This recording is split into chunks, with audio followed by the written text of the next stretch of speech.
Behold, RPGs and Baby Makes 3. RPGs and Baby Makes 3 Reimagined.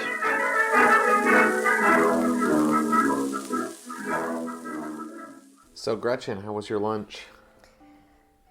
I mean, I'm still, I think how good my lunch was, well, I mean, it was bad, but how much worse it could get, I'm still waiting on finding out. RPGs and Baby Makes 3. Rob Hessler here with Gretchen Hilmers. Yeah, that might have been the worst Indian... Indigestion reimagined. Indigestion reimagined. Yeah, that was some terrible Indian food. Oh I mean, my God. So I don't know if we want to call them out or not. No, let's not. We're not going to name names. We're not going to name names, but I tell you what, this place used to be decent.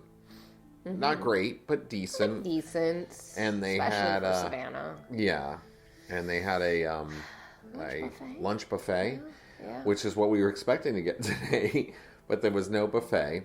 But there was chicken tikka masala a la tomato sauce. No, not even tomato sauce. It was like a thick tomato soup. It was tomato soup, yeah. Yeah. It was a tomato soup. It was the worst tikka masala I have ever had. Yeah, the samosas. What was that? I think it was like pastry puffs? I think it was like a Pillsbury dough wrapped around some potato and peas and pseudo fried maybe some sauce might have made it better, except for that the sauces look so disgusting and obviously old. Yeah, that we did not want to put any of the sauce on it. Yeah, and half used, which look, I'm under no illusions the restaurant will just top that stuff off and put it back out there, but they didn't even do that. No, it was some crustiness too around those edges. Yeah, and when you're the first people in the restaurant, you would think they would just be like, all right, we're ready for the day, we're doing this. Start off on the right foot. Yeah, no, it was... No. So RIP restaurant that will not be named. Yeah, and then the naan, it was kind of like a slightly puffier tortilla. Oh, pretty much. It was crumbling. And then I'm fairly certain, which I've always known this as saag paneer. What was it?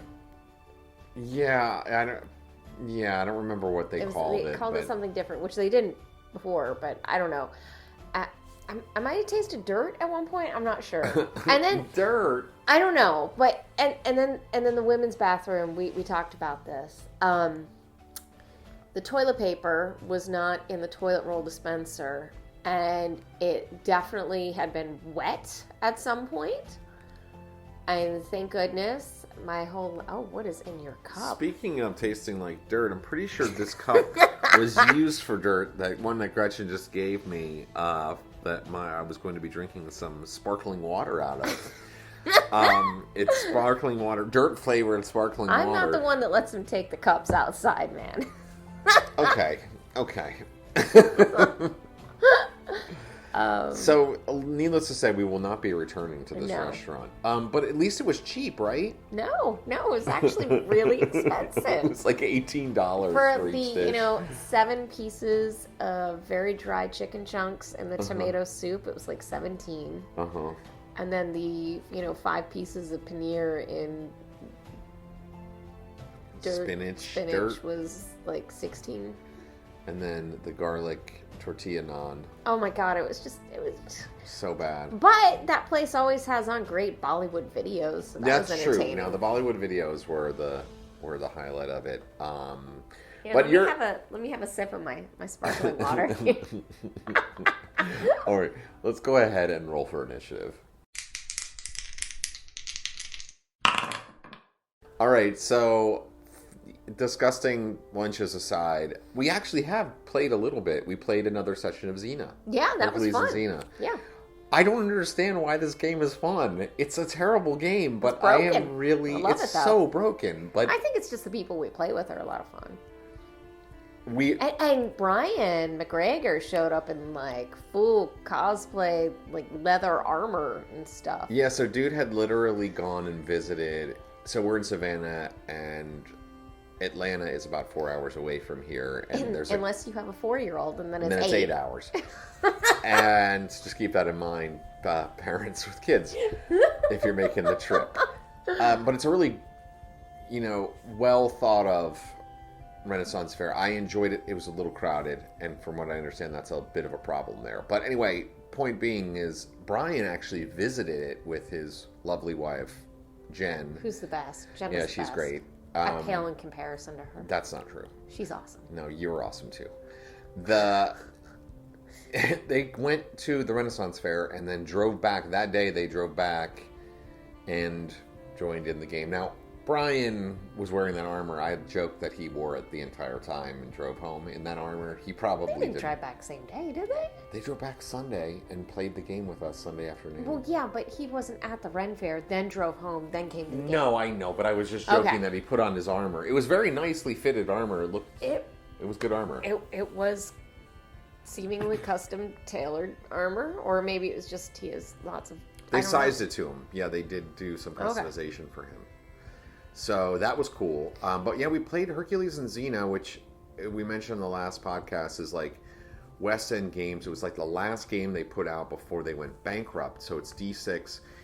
It seems probably not play tested very thoroughly. It's got some issues in it. We even made a really obvious change in the rules right away regarding attacks and dodges. And how that would work. And also, there's a stat on the A skill on the screen that is not actually in the book or on the paper. I called for Streetwise. It's what it's Streetwise, called. yeah. Everyone's like, nobody has Streetwise. Nobody has It's not on our sheet. What are you talking about? But the system, once we got rolling, we kind of were moving along fairly quickly, I would say. Wouldn't you? I mean, it wasn't really moving too slowly. We had a combat encounter. The group of heroes is traveling. They're basically trying to find. Hope has escaped from Pandora's box, and they're trying to. And so, the populace has lost hope, and there is sort of this general either malaise or violence that's happening kind of all over. Yeah, everything's on fire. It's unrest. Yeah, there's unrest, especially in Athens. So, the group of them are trying to recover Pandora and return Pandora to the box. And which actually an oversized jar. Wait a second. Is basically. We don't return Pandora to the box. No, you return the hope to Pandora's box. Got it. Thank you. But then there's also other missions. You need to be able to find them. So there's this Great Tracker, who went to Uriel, who is Medusa's sister, who also has a similar curse of the turning to stone, the Gorgon's curse. And so they wanted to recover, basically save this tracker, but then they kind of learned of Uriel's story, and it was sort of sad and wanted to help free her. They got the shaft. Yeah. Literally and then literally. Yeah, so they went to get Perseus' shield, which could unlock the curse, and then thereby also freeing this ice and this God's son, this master tracker, said to be able to find anything or anybody. And so... women really get the short end of the stick in Greek Jennifer mythology. Saint, who is an author I like, does the retellings of the Greek heroes, generally all women so far. She just released a 4th book now. Oh, yeah? I've read only 2 of them, Electra and Ariadne. Ariadne made me cry. It's such a good book. So good. But anyway, some of the retellings, the most recent one she just released is called Hera. And Hera is the most vilified of all of the Greek goddesses, the women. And so it'd be interesting to see where she goes with that. Yeah, no, I mean... But anyway, point you is... can tell when stories are written by dudes, because they're like, look, he was just out screwing all these women and she got mad. So obviously she would attack the women, not blame the dude for being a douche. So anyway, your group went and fought Perseus. Yeah, did we fight him? Well, you landed a cut, and so were granted his shield in exchange and a boon. And the boon you decided was to free these 2 lions that had been kind of captured and forced to live in this library.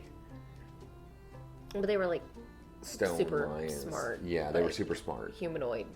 Yeah, well, they had been animals, but they had been in there for 1,000 years and had learned wisdom and became like intelligent creatures instead of just beasts. Oh, okay. I see. My wisdom is very low. I never explained that. It was for you guys to figure out, and nobody put it together. So I was just like, we'll just keep rolling with it. Because there's lots of, intelligent beasts. And I know, but I was just, exactly. I was trying to make it a cool story. But it's been really fun. And then you started your journey to Uriel's Keep. We just don't question when we meet animals who are really smart. We're like, all right, dude. And then there was a combat that you had at Uriel's Keep. What were you fighting there? Remind me again. Oh, lizard men. Lizard men, that's right. Who were sort of worshipping Uriel. Yeah, and then at the end, Ruthius threw her axe and took the last one out. Yeah, that was pretty cool. Fun. Yeah. But the battle actually kind of went fairly smoothly. I felt like we were rolling along. Yeah, especially since we were on a time constraint for getting back in before the sitter had to leave. Mm-hmm. Yeah. I mean, it's weird because I can't recommend this game to anybody because the game is flawed. But I think it does go to show you that if you have a good group and you're playing in a setting like this, like an IP, we know we're not going to, this is just going to be maybe 3 or 4 more sessions, probably max. Right? Like, that we can all kind of buy in and enjoy it. I don't know. It's just fun. Mm-hmm. But I think if you're going to play the game, you're going to have to realize you're going to need to do some home brewing. Yeah, and kind of you're going to have to impromptu. Percolate some of that. Percolate? Like brewing, get it? Oh, this is how she's been, you guys, basically all the time lately. Is that a complaint? No, that's kind of a compliment, I guess. I'm also riding pretty high here, hoping I don't get sick, so I better enjoy my life while it lasts. Yeah. So the Xena game, that has been fun. I've liked it. And we have a good crew of people. Yeah. We ordered out for food that time, and you are a Sly Sliders man, and I am not. And I am so grateful to know that Dom is also not a Sly. Yeah, it wasn't really a win because, like, basically half the group was like, nah, we don't like that. We're going to get our own food. Well, Dom was really smart and brought Costco pizza, which I enjoyed more than I would have from Sly's. We always have good food at these at our events that include food. Dom and rest in peace Mike, his brother, always bring the food. They're always so great about that. It's I don't know. Yeah. Nice. And that was fun. Yeah, so we're going to play that again soon. And I've been working now on this Birthright game, which really you don't care anything about except for that it means that I'm going to be playing with friends and you're going to have a ladies' night now. Yeah, I'm going to go out with friends and the wives are going to go have some fun. And you can have your fun, and we're gonna go have our fun. So, for those who don't know, Birthright the RPG came. Birthright is a setting for AD&D Second Edition where you play, or where there's like Regency. You didn't even tell me it was 2E. Jesus, that would have been a hard no. But there's also this kind of it's a AD&D Second Edition game that is sort of standard in one way, but in another way you're ruling kingdoms or guilds or churches or whatever, and then there's this sort of board game style secondary game where you are managing your kingdom, or whatever, your guild or your church or whatever it might be. So there's another secondary thing, but we're going to be doing that, and Gretchen is not going to be doing that. So that's that. But I have a main topic? Oh yes. Yeah. So why don't we get to our main topic, because this is, I think, is kind of an interesting topic. Okay. So let's do that. So, I was listening to another podcast, and you'll have to excuse, I don't know the episode. It's called Monsters and Treasure. It's kind of an old school RPG podcast, but they talk about sort of different themes.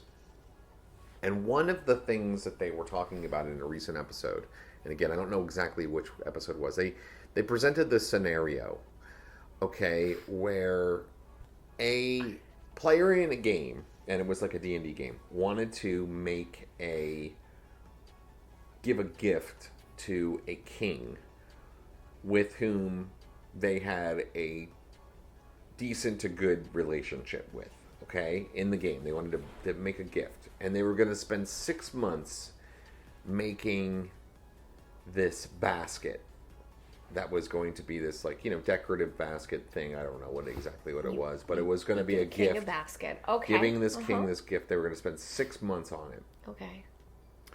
And in the podcast, they were arguing,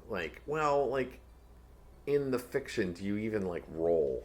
And the idea was, it's like, what's the point of even making a roll to see if you successfully made the basket or whatever? Okay, do a dice roll. Spending 6 months on it, and you're, making the special gift, what's the point? Okay, this is where the topic that I want to talk about is.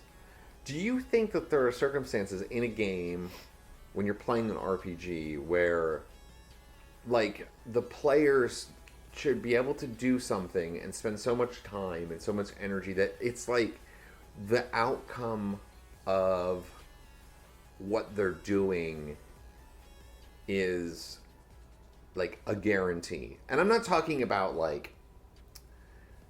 mundane things, they go to the shop and buy a new sword. Okay, we don't need to play out everything like that or roll for bargaining or something like that. But just in terms of do you think that there are situations like that? Let's imagine that somebody spends 6 months making an art object. We don't even say it's a basket. In their example, it was a basket because it was their real game example. But let's say somebody spends 6 months creating an art object for the king. Do you think that there should be a roll at the end of it that's sort of like a proficiency check or something? Do they have some sort of skill that... Yeah, they're skilled at it. They're skilled at making. Okay, so they're skilled at basket making. Then fucking no. Okay. No. Now, if it was Joe Schmo rolling up, he's you know what? I've never made a basket before. I'm going to make a basket for a king. Then yes. Here's my alternative. Here's why I argue the opposite of that. Because that's the obvious answer. I think that there is just go with the narrative of the story. Okay, you've pleased the king. You made this beautiful art object. The king is pleased, and then you build this relationship. And there's something to that. I mean, you just kind of tell the story. But I think that ultimately, though, it's still a role-playing game. So, to eliminate any role whatsoever eliminates the gamey aspect of it, and sometimes the game can lead to alternatives that are maybe more exciting or more interesting. Let's say, for example, you give the player a massive bonus, okay? Let's say +8 bonus, okay, to their roll, but they still fail. Let's say a critical fail, you roll, okay? What if you give it to the king, and the king is deathly allergic to the material now, see, that were were used. Is something, but the actual process of making the basket, if they are skilled, I think should be an automatic. Now, maybe the king is deathly allergic to, maybe the person accidentally uses poison ivy vines, or the king is I'm a king and you brought me a basket. Or the basket reminds him of some tragic event, or so I think that there needs to be the possibility that the expected outcome is not what you get. You know what I mean? But the process. Well, the process, I think, can be perfected. Because, I think... 6 months to build a basket. You can mess up a lot of times and get it right eventually. But, if you're skilled in it, I don't think you can... I don't know. Well, but maybe in the attempt to make it absolutely perfect, to make it so special for this king, you did something that caused sort of a critical error, and you hand it to the king and it falls apart in his hands or something like that. I mean, I could see... Well, then you weren't skilled in that craft, are you? Artists can be skilled in a craft and then try to take a chance, and that chance fail. You know what I mean? An artist that's really, really incredibly skilled could try to do something that they've never done before and not go poorly. Well, yeah, because they aren't skilled for that particular thing. Well, I'm right. I mean, I look at this as like, what if somebody is a very skilled painter?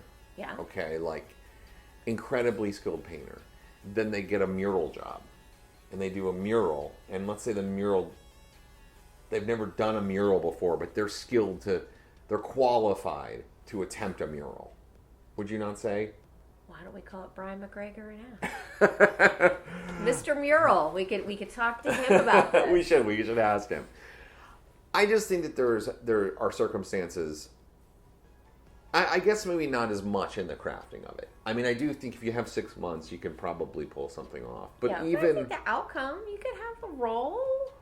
I mean, if I was a queen and someone rolled up with like a grapevine basket and I was in a bad mood, I don't know how I'd respond to that. Where are the grapes? I don't know. Yeah, I don't know about the basket, but I know it was out of context. They didn't share anything more with it. I guess my main thing. So did they have to roll a check? No. No. They said no. They did not make them roll. Like, well, what's the point of making them roll in this circumstance? My feeling is like, the point is that the unexpected can happen. There can be things that that are unaccounted for. Failure could mean somebody knew you were giving the gift, and an assassin placed a poison explosive that would go off, like secretly in your thing. Okay, but that's not the making of it. I'm just saying, like, the role allows for the fiction to take unexpected twists in the game. Okay. I think if you were to make such an unexpected twist happen without having the player roll and saying, yes, you made the most perfect, beautiful basket, you spent 6 months, that they're going to expect the outcome is to be positive. So you can't then say, oh, actually an assassin snuck a poison bomb and you used you're not actually spending 6 months of real time doing it. It's like, no, it's all sorts of things can go wrong. So yeah, okay, good job. You made a basket in 6 months, but so that's what the roll is for. No, but the way you phrased it was, should they roll for the crafting of it? And I don't think the crafting of it, the outcome, sure, if you want to mess with your players. Well, I mean, I guess then what we're talking about is making two rolls. The way that I sort of would think of it is that the pleasing the person on the other end of it would be within the roll that you would make for the crafting of it. So, like, because you're kind of saying that, like in this case, you're trying to make a basket that will please the king. So you're going to be doing things that are going to be making the king happy. Like maybe you're weaving in the rose symbol that stands for the king's personal signet or whatever into it, right? So like the rolling is also trying to say your commission, what you are designing, how you're making it is also going to please the person on the other end, right. Not just pure craftsmanship objectively in and of itself. Let me just throw a totally off the wall thing here into the mix. When you have company over for dinner, you make a dish you know how to make, right? Do you think you should have to roll for the success of a dish that you already know how to make? Or if you made a totally new dish, I think you'd have to roll for that one. Well, I agree. But I think the point of it is that this person was making something special for the king. They're not just making any ordinary basket. They're making something to impress a king. This isn't something that they do every day. Well, this isn't like the baskets that they're making, and selling out of their shop for, people who are foraging for berries, or they're making like a picnic for their beloved. This is the king's basket we're talking about here. You know the craft, you just don't know the outcome. I know. I guess there's an argument. I think there's a fair argument to be made that you're making two rolls there. You're making the craft roll, and then you would make like a reaction roll. Yeah. And then the reaction roll would be adjusted positively likely for a successful craft roll because the craft is of such great quality. But I guess the way that I always like to pare down rules as much as I can. So I would say like I would prefer it to just be one roll. So you're like making the roll for the item, and very likely that's going to be that person's really good skill. Like they're gonna have like probably something high in it. If you're the kind of character that's making a special basket for the king, you're probably gonna be really good at making baskets, right? Like that's probably the starting point. You would hope so. So the skill check that they're going to be making is also going to be one of the most likely to succeed anyway in terms of like making a roll for it. So you're making. I would look at it as you just make one roll. 1, 2, 3, 4. Let's clue the people in here as to what that is. That's what time it is. That's what time it is, which it's kind of become a tradition around this house, especially with Gretchen. Yeah. To shout it out. Yeah. But anyway, so we kind of disagree, kind of agree. Yeah.